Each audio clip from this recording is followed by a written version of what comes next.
having a great day. Yay, it's Thursday. Oh, we're almost to the weekend. Who doesn't want that? Well, wait a minute. We all work on the weekend. What am I talking about? I think we're busier on the weekend than we are, say, Tuesday or Wednesday. If you're new and you're wanting to learn new information, thanks for joining. Appreciate it.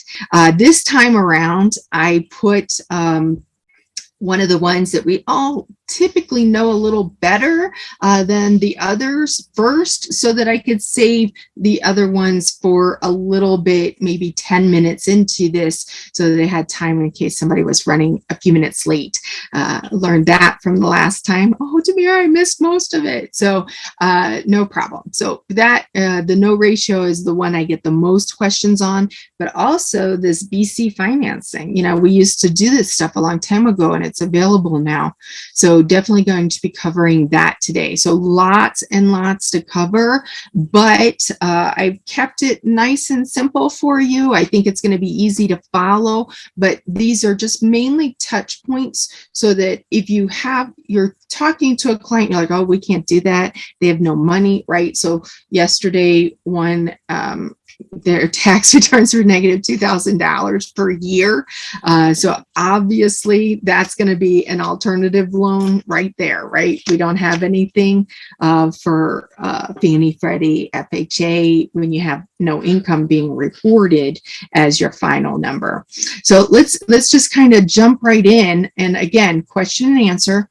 Please ask. That's what I want to make sure that you're getting all this information. So I'm going to start with a bank statement loan. I have about 20 different variations. So I went ahead and kind of grouped them a little together. They're kind of all mixed in together, but I have one really amazing bank statement program. And when I was talking to several of the lenders, these are going to be more of like a brokered situation. So when you go under contract or before you go under contract, we have a conversation about it so that you know in advance what we're talking about and what your borrower might be going through. But the bank statement program, typically what you find with the bank statement program is that they're going to take an average of 12 or 24 months of bank statements. And typically they want, 680 credit score or higher.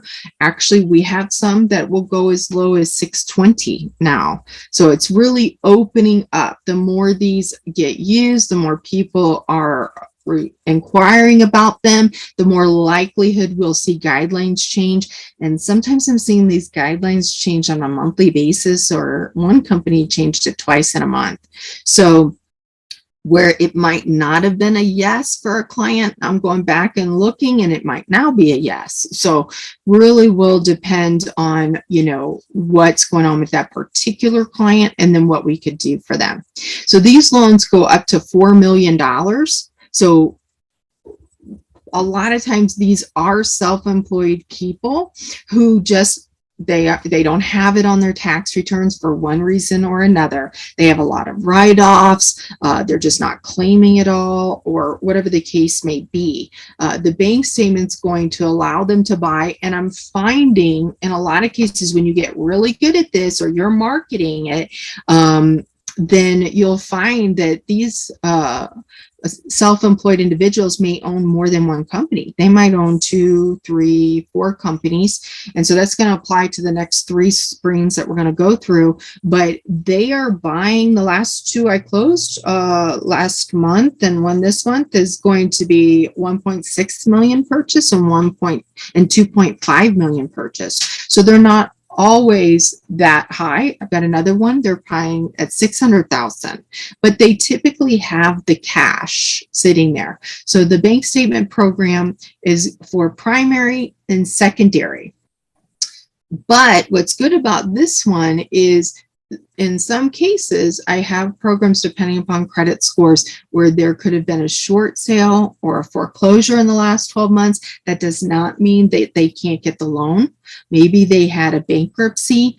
I get this question all the time, but please feel free to post any. Tamara, how in the world can you do it? If they had a bankruptcy one day, they're going to have terrible credit scores. But I had a CEO who bankrupted a company, had other companies. There was nothing else on his credit other than that bankruptcy and a 790 credit score. That was it. So just because they had it doesn't mean they still don't have good credit. They might be bankrupting a particular situation, and they might be perfectly fine to still move forward. There could have been something happened, maybe some sort of loss or something to the company that forced them into that situation.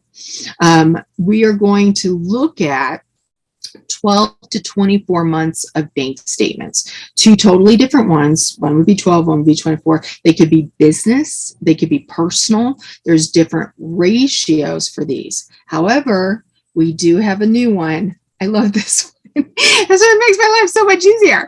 And our clients love it too. So it is 12 months of bank statements and only the first page of those bank statements. So a lot of times what I'm approving them at, and I get the bank statement approved prior, okay, before they go out with you and write that contract, we're turning that in. So my pre-approval that I normally turn for you guys in a couple hours, this one's going to take a little bit more, 24, 48, but we really want that looked at. We want it signed off on, you know, so that we know that this is the income we're going to use to qualify your individual if they want to go this route instead of the program we're going to be talking about in a few minutes. And so that allows us to feel more confident, your client more confident to go out and write that offer, right? Because that income has already been looked at by an underwriter. I love that piece. But pretty much they use almost 100% of the deposits in most cases. Not all, which is why we want it looked at. But so that really is a game changer. Absolute game changer. Most of the people have difficulty with bank statement, or you might have had a client turn down for bank statement before because there wasn't enough income, even though they might have been flowing 20, 30,000 through the account because their ratio of expenses was too high and negated a lot of that income. Well, the first page bank statement program, I know, I just love it. That particular program definitely opens it up for a lot more people, right? It allows them to be able to use almost all of that income. Sellers can also give concessions up to 5. There's now one that we can give up to 6. So that is also fluid, also changing. I know a lot of people are in sellers markets, but not all. Not all. I have some where we just got one and they had $35,000 in sellers concessions. So we do see that still today, maybe some markets, maybe not some others. And 30-day closing, I really like to see this for your clients, your customers. It's a big protection for them. And I know in a seller's market that makes it a little more difficult, so we can strategize by having you call me on this. But a 30-day close is good in order to help you make sure that they're protected while we go through this process. Because these are different types of loans, right? So they're not going to be my conventionals that I get clear to closes in 3 to 10 days if they're vanilla. So these are going to take a little bit more work in order to get done. Before I go to the next screen, I don't know if there's any questions. If there are, please let me know. I'm happy to get all of them answered for you. This is a great program for individuals who might not be able to qualify under standard. And that's what all of these are going to be today. They're just maybe not qualifying for a Fannie, Freddie, FHA. But I will say, all of the ones we're going to go through today, these are clients who have money. They have reserves, they have assets, or they're gifting. They're getting gifts. So let's move on to our next one. If you do have a question and you post it, I'm going to go ahead and make sure we get it answered. I get a lot of calls on DSCR, debt service coverage ratio. These are investor loans, okay? Therefore, investors to buy property. DSCR is not for a primary or a second vacation home, although we're going to cover that next. This is going to be, I want to buy investment property and I can't prove my income, or I can't prove enough of my income to qualify for the loan. So these loans are typically credit scores ranging 620 or higher. It's really better they have 680. Why is that the case? Well, this, again, there's no income. So we're basing this on the assets of the borrower, and we're basing it on the property itself. Meaning, is that a good property?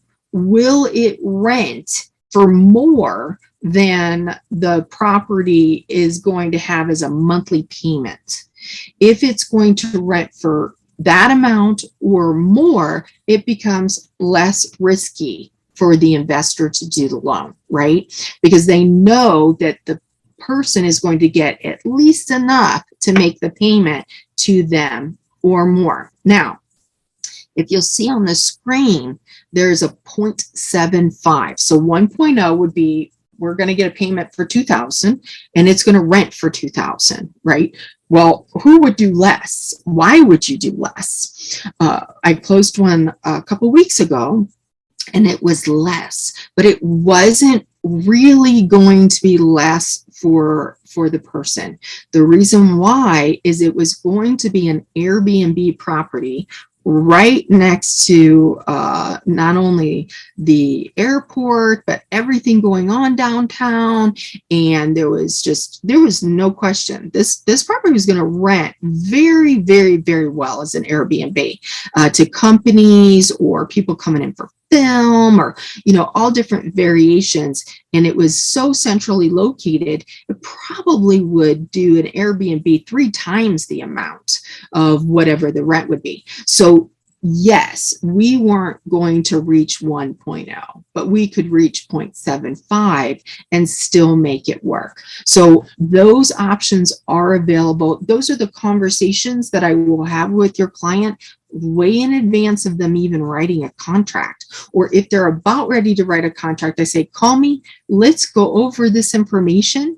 Let's make sure of where we're going to be, because the lower the number, 1.99, 0.75, the lower we go, the more assets we're going to need. Okay. Again, if you have questions, let me know. So I'm showing this to you so that you can see that there are variations to this program. It's not just vanilla. This is definitely not a vanilla program. And a lot of times when talking to investors, they're aware of what they're going to end up having to pay. They already have rental property. They're excited that they're not having to prove any income. This is going to be somebody who maybe has 3 rental properties on their tax returns. It's pretty typical. On their tax returns, they might have on their Schedule E for rental income, they might have a loss, a big loss, maybe 10, 20, 30,000. Well, that's going to go against their W-2 or self-employed income.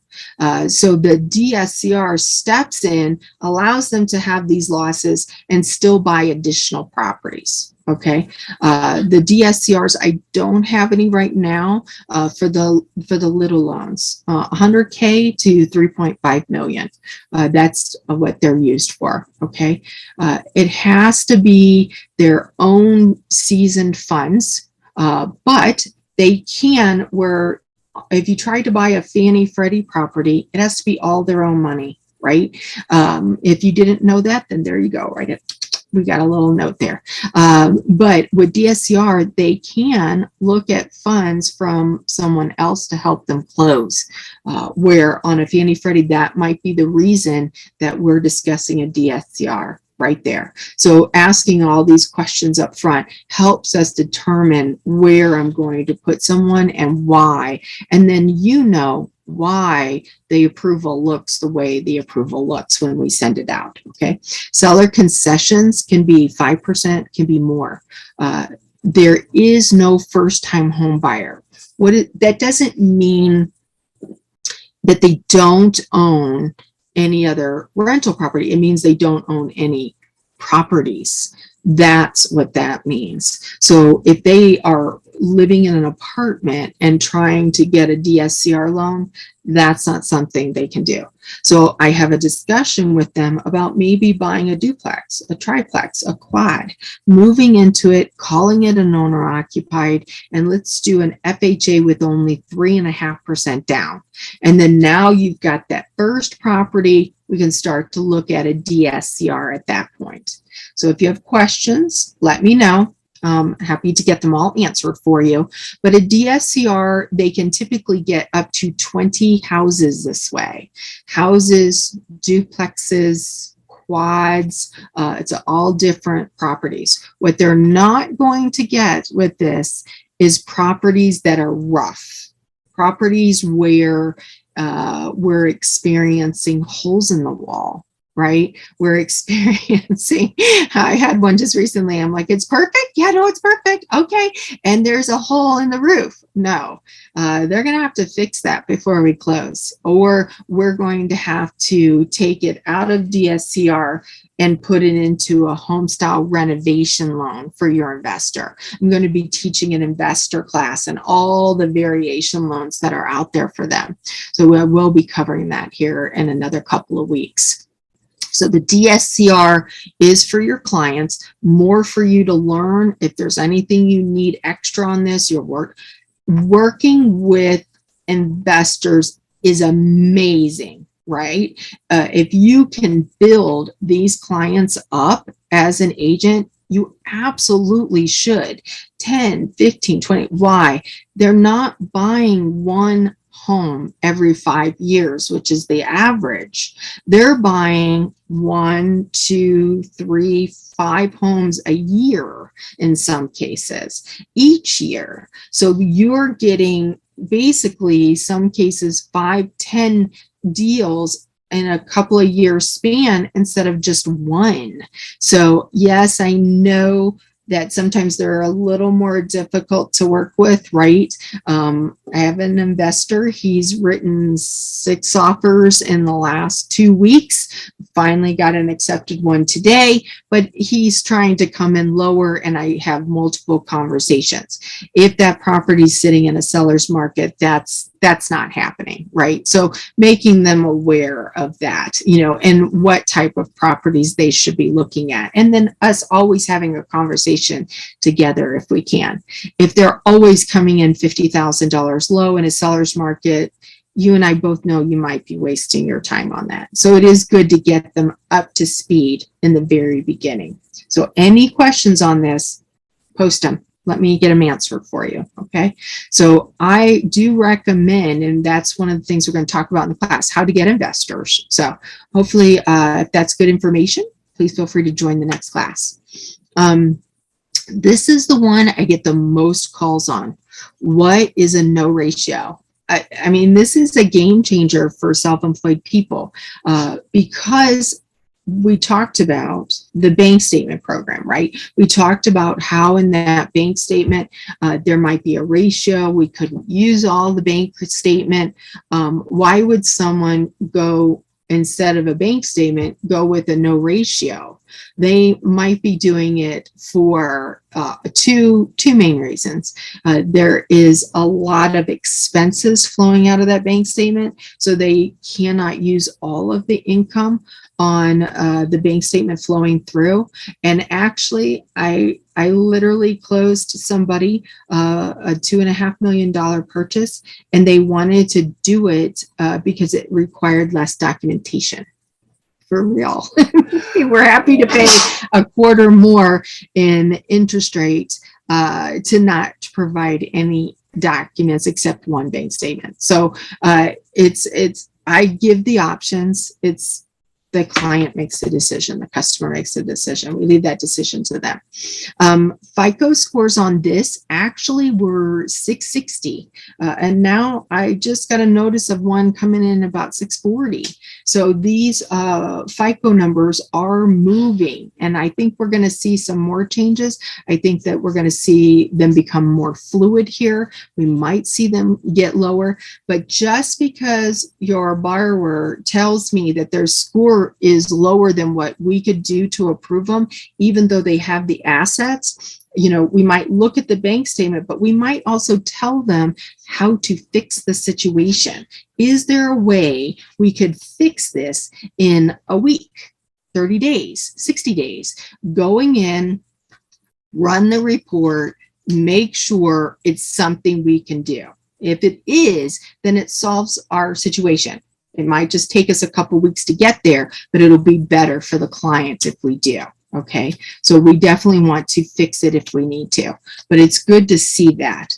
Don't forget, if you have questions, feel free, post them, happy to answer them.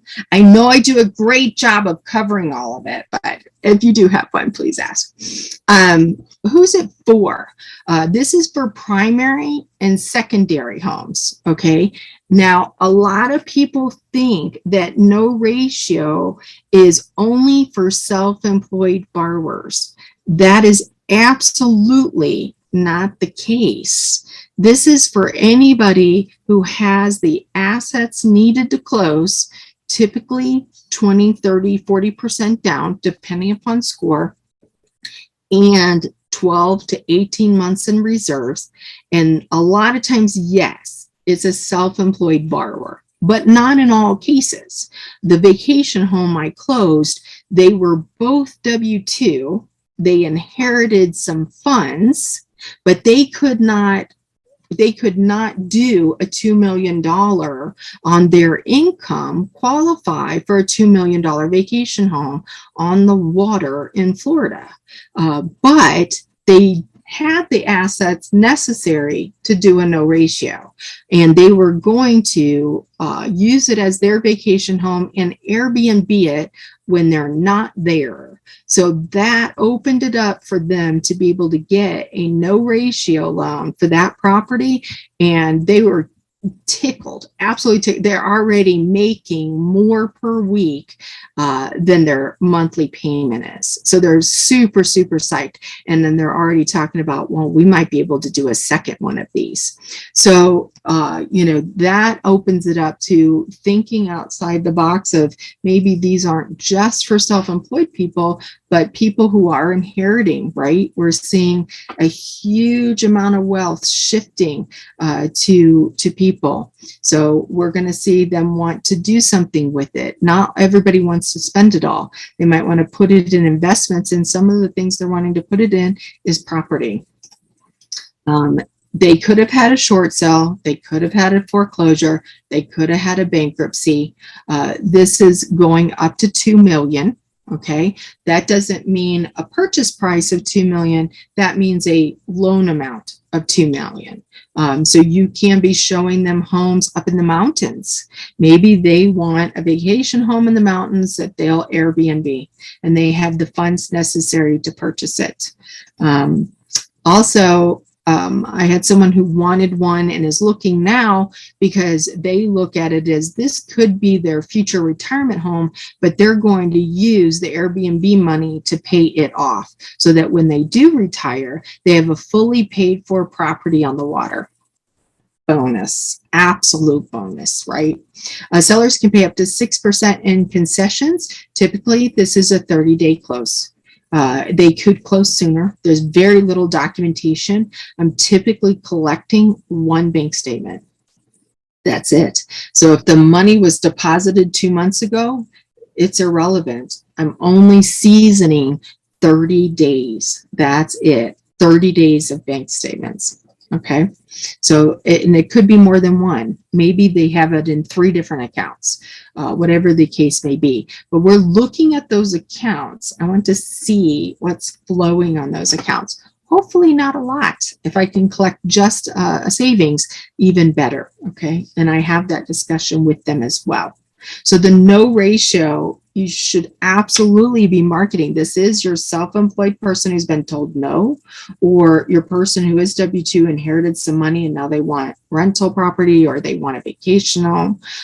It really will open the door to more purchases closing for you. And on a majority of these, not all, a majority are higher price points for you. You know, you might be looking at more along the lines of 500,000 of, $2 million. 2.5 million, 3 million. So there's a lot of people in film in Atlanta, and they would much rather just do a no ratio. They have the assets to do it. That's what they're looking to do. Okay. Any questions? Oh my gosh, I think it's the first time I had no questions. Oh, I'm almost feelings hurt. Okay. I'm going to move us on. Oh, I'm glad I pushed the button. No rough properties, guys. Okay. But if you're looking at a property for $1 million or 2 million or 8, they're probably not rough, right? They're probably in good shape. So definitely on those properties, we're not looking for holes in the ceiling, right? We're not looking for missing kitchens. That's not what these are for. These are based solely on that one bank statement, your borrower's credit, and the property. So because we're based on those three things, this property is carrying a lot of the weight of disapproval. Okay. All right. Challenged credit. I'm excited to say that it looks like we're getting back some of these programs. However, income is required for these, but it's going to be maybe a lower credit score. So these could be credit scores of 620. They could be credit scores a little bit lower, but even though there are alternative lending sources, one day out of bankruptcy, out of foreclosure a year, why did I put up FHA here? And I do see we have a question, so I'm going to cover that in just a second. Why did I put up FHA here?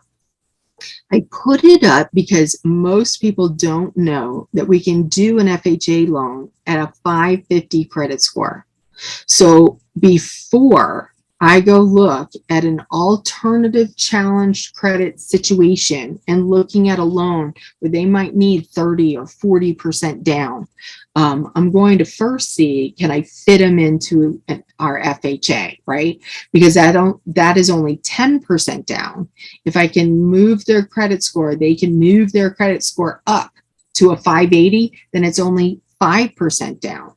Okay, so it opens up this big box of people who might not have been able. I was on the phone literally this morning. She'd been turned down because her credit score was a 620 and they don't do FHA below 640. That is not a reason for decline. That is not a reason for decline. Okay, if their credit scores are lower, FHA will go lower, but do they have the assets to purchase? And some people, I know you're thinking, hey, they've got a lower credit score. There's no way they have the money. But some cases they do. They could have been in an accident and now they've received their settlement, which is the one I closed 2 months ago. They could have inherited money, which is one I closed last month. So there are different reasons of where these funds came from. And those two examples, those are seasoned funds. We can use those, take them FHA. Now I do talk to them. I do have a heartfelt conversation of how could we not only do this, but fix your credit for life, not temporary, for life. And we want to make sure they can afford it and they're comfortable with that payment. Okay. I do see we have a question, but if you have questions on this, please let me know. I'm going to finish this section and then I'm going to answer that question. Oh, I finished the question. Finish the section. So just because they're challenged. Now, if you're talking to your buyer and they're opening up with you, right? They're telling you they have a 550. They're telling you they have a 580, but they have $0 saved. No, that's not this. That's not this. Okay. We need to help show them how to fix that situation. I've had several of you ask me to do a credit class. So that is something I'm working on, as a credit class where you can have borrowers come to it, learn what they need to do, because we still want to help them. Maybe we're not doing it today. Maybe we're doing it 2 months from now or 6 months from now, but we still want to help them. So thanks for the question, Alex. What is the starting rate for DSCR loan programs, and is there a cash out program available? That is a fantastic question. Absolute fantastic question. Actually, yesterday closed a DSCR cash out. So why would someone take out a DSCR loan in order to cash it out? Again, back to they don't have the income to show, or they have too many negatives on their Schedule E's, whatever their reason is, they can't show the money, but they want to cash it out. And investors are cashing out on their DSCRs right now. They're doing it to buy more property. Their goal is 5 properties, 10 properties, 20 properties. They want to use their current properties that have appreciated tremendously and use those properties to buy more properties. So they're going to cash them out. Is a DSCR, I'm still on the same question, is a DSCR interest rate higher than a, say, Fannie Freddie interest rate or a hard money interest rate? The answer is they are higher. And it is no surprise to your client that they are, your customer that they are. They are never, ever surprised when I give them the interest rates. Now I have 15, I can click through depending upon their situation, what is exactly going on with them, so that each one of these will have different guidelines, and we want to find the guidelines going to be right for them and putting that into the system for them. So those interest rates are higher. And they're never surprised by it. They could be more than 1% higher. They could be 1.5 higher. They could be 2 points higher than a Fannie Freddie. It's going to come down to, what does their credit look like? Do they own other properties? Are they buying? Are they refinancing? Are they cashing out? Those are all different scenarios. So I go through those numbers with them and let them know this is exactly where they're going to be before they begin the endeavor of either purchasing, refinancing, or cashing it out. But if you work with investors, do not be surprised if they ask you, where can I cash out one of my investment properties, right? I will tell you, I first am going to look at Fannie Freddie, right? Because they're going to give us 10 properties, okay?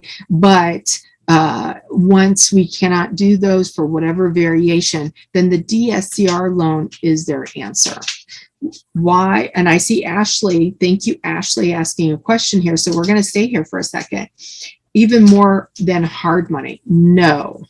The interest rate is not typically higher than hard money. Not only is it typically not higher than hard money, a lot of hard money charges points per 6 months and points per year. I closed a gentleman last night, and he was just so incredibly thankful. He had a $25,000 penalty for not getting the loan out of the hard money in the 12 months that he had. I don't know why he didn't do it, but he didn't do it. And they tacked on $25,000 and a penalty to him.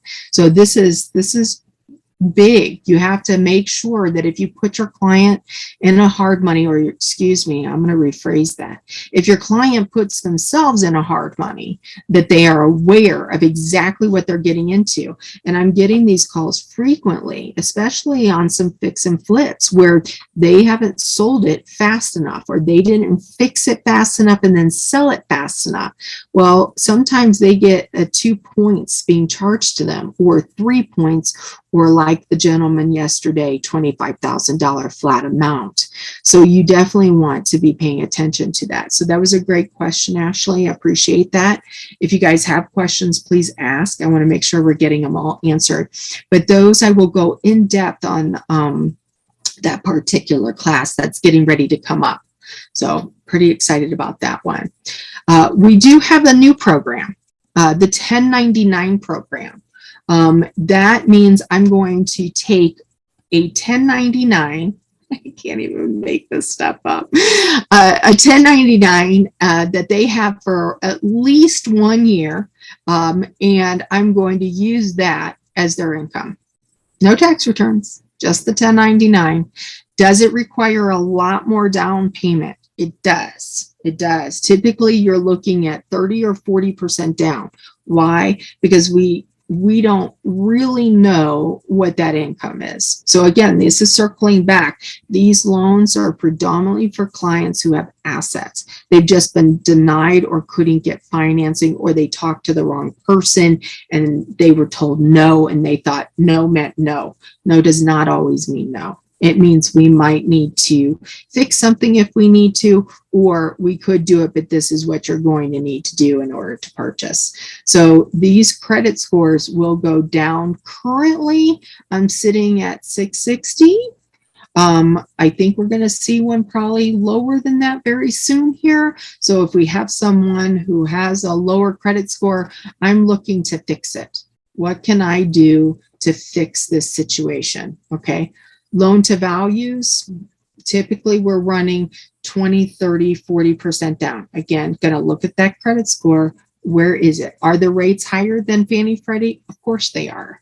But these are individuals who are not reporting any income or in a situation. And what I let them know is, please make quarterly payments so that you can pay the IRS the money and therefore file a tax return with enough income to be able to qualify and refinance out of this and into a regular Fannie Freddie loan or an FHA loan.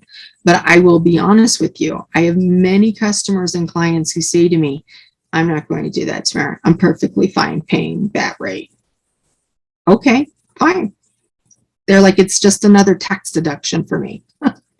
So, and that's the mentality a lot of times of a self-employed borrower. Okay, so do not be surprised by that, because they are not surprised. They're just so thankful. They might have been turned down.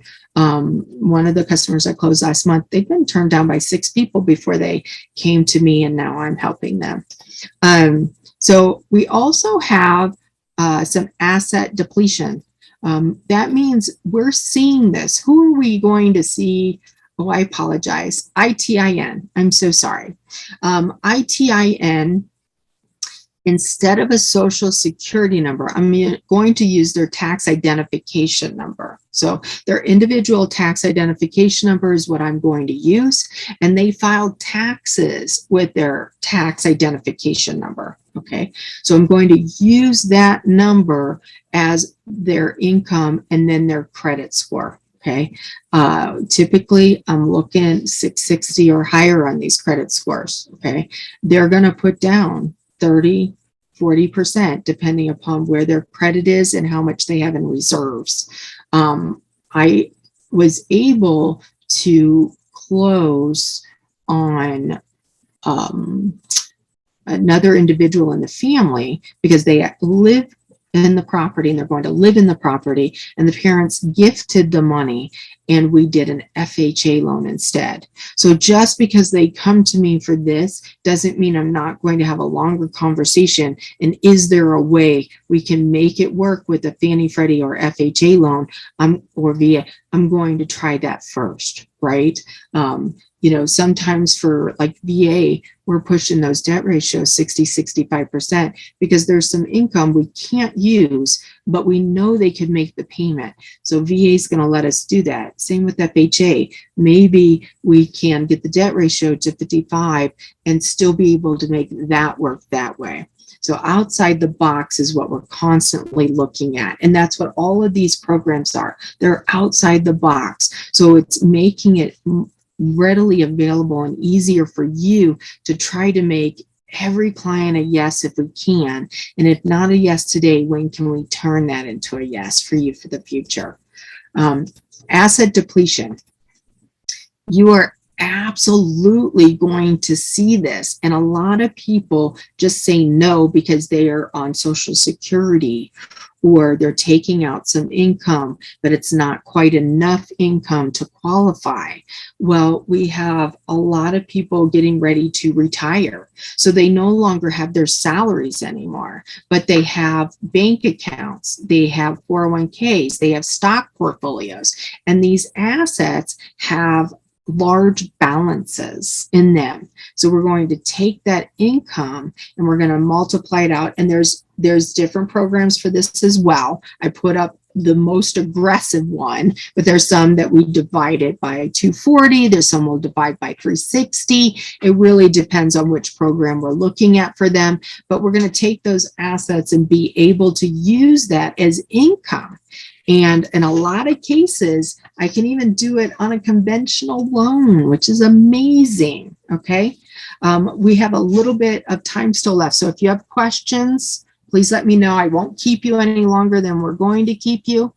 These were the main programs I wanted to talk about. I do have one other one in here. We've talked about it before, but I want to bring it up. I'm going to be teaching another class coming up. This is going to be on a new down payment assistance that we have for conventional. As you know, Chenoa went to FHA. Some of you know it used to be conventional and FHA, and now it is just FHA. So I'm going to be teaching the new class on that in a couple of weeks. I will send out a notice on it, but they can get up to 4% that they're going to be able to pay back over time. Same as Chenoa, you're paying it back over time, but it'll help them get into homes, especially in a market where it is very seller market and they're not willing to help with closing costs. So that's a lot of times we will reach for these programs because it is still better for our customers to get into a home than not. I had an agent, and let me use this as my example. I had an agent tell me, I don't believe in down payment assistance. And I said, okay, can you explain why? I think they should have their own money and they shouldn't pay a higher payment and they shouldn't pay a higher interest rate. And so it's better for them to save it up than it's not. And I said, well, do you have some customers or clients that you told that to a couple years ago? Oh yeah, definitely. They're still saving. I said, well, you know, in the area they're looking, most homes appreciated more than 40%. So by them not taking the Chenoa program or maybe Georgia Dream or another down payment assistance program, all we did was now that individual lost 40%. And instead of them buying a home at 250, they're trying to buy a home at 350, 400,000, and their payment is twice as much. And she stopped. And she said, I didn't look at it that way. And I said, well, I don't assume that, and this might be a little bit of preaching here, but I'm trying to have you see this point kind of. It's not my job to assume or tell someone why they can't save for the money, but they want a home. That's what these programs are for. They are there to help someone. You know, me paying $8 for eggs. Okay, I know I said this last time. It's just really bothering me that I have to pay $8 for eggs. You know, but take that and now you have 2-3 children, right? I have 5. So, you know, that just makes it more and more difficult to save. This allows them in as long as, and that's what I cover with them in great detail, as long as the payment is comfortable. You have to be comfortable, right? Things are costing more, but most people get raises as they go. So if they're comfortable today, a year from now, they'll be even more comfortable. And what I preach to them or definitely counsel and talk to them is, listen, I want you to accelerate as soon as you can. Maybe you do get a raise. Take that raise in its entirety, and I want you to really attack the second mortgage. I want you to get that second lien paid off, because if we can get that paid off, and or your house appreciates, we could refinance this into another FHA with a lower interest rate if it is available, if we can do that, and so they understand all of that. But this is a great program. It's going to get them in for very little money. Most people have get in for practically nothing. I wanted to let you know I have a couple of things for you guys. If you want to text me, I'm happy to get those out to you. One of them is the reference guide. If you would like the reference guide, I just love this. We come out with it every year, so I do send it every year, but it's going to give you information at a quick glance of, hey, this is how much I could charge. What about a bankruptcy? What about a short sale? Feel free to text me. My number is on the screen as soon as I move this out of the way. I'll be happy to get that out to you, and we'll get that over to you today. The other item that we have is the LLPAs, a fantastic, very easy to understand article. I've been sharing it like crazy. Everybody's heard that the LLPAs are been raised for those with good credit to help somebody with less than perfect credit. So LLPAs are being put on your Fannie and your Freddie loans, right? And so we make sure I have that conversation with their client and going over the different loan to values, because the LLPAs are different based on, boxes of where their loan to value is going to be, as well as their credit score is going to be. So if you'd like a copy of that as well, text me or email me. I will send you out that letter. So if there's any questions at all, please let me know. I want to make sure that I'm getting them out there. As I said, I'm going to put up on the screen, if you could answer it real quick. I'm going to let you know. Actually, I'm so sorry. It looks like my button's not working. So the next two classes, I'm not sure which order they'll be in, is going to definitely be on the down payment assistance for conventional. And then the one additional class is going to be, how do I talk to investors? How do I build wealth with investors? How do they build wealth? Why should, when they have a child born, immediately buy an investment property? We're going to talk about that and what that would do for them and their child. So we're going to have that discussion in great detail. You can get a lot of information out of it, especially if you asked in that. So the investment class is coming up. So my next class is in 2 weeks. I'm just not sure which one it'll be, but it'll absolutely be one of those two, and then the other one will follow right behind it. So if you do have a preference, please let me know. The more responses I get to one or the other is the one I will do first. So I hope everybody learned a whole bunch of information. If you have any questions, call me, text me. You've got my number. You've got my cell number. Please reach out or email me. Happy to respond to an email. Again, if you want either of those two items, the reference guide and the quick understanding of what's taking place with the LLPAs, I know you guys have all heard it. I'm getting that question on your customers and clients every time they apply right now. So your customers are aware of it as well. They've seen it in there. So thanks, Melinda. I will definitely be doing that investment class. So I'm excited you might be there. Any other questions? If not, I appreciate your time. Thank you so much. I hope everybody has an amazing year. Talk soon. Okay. Bye-bye.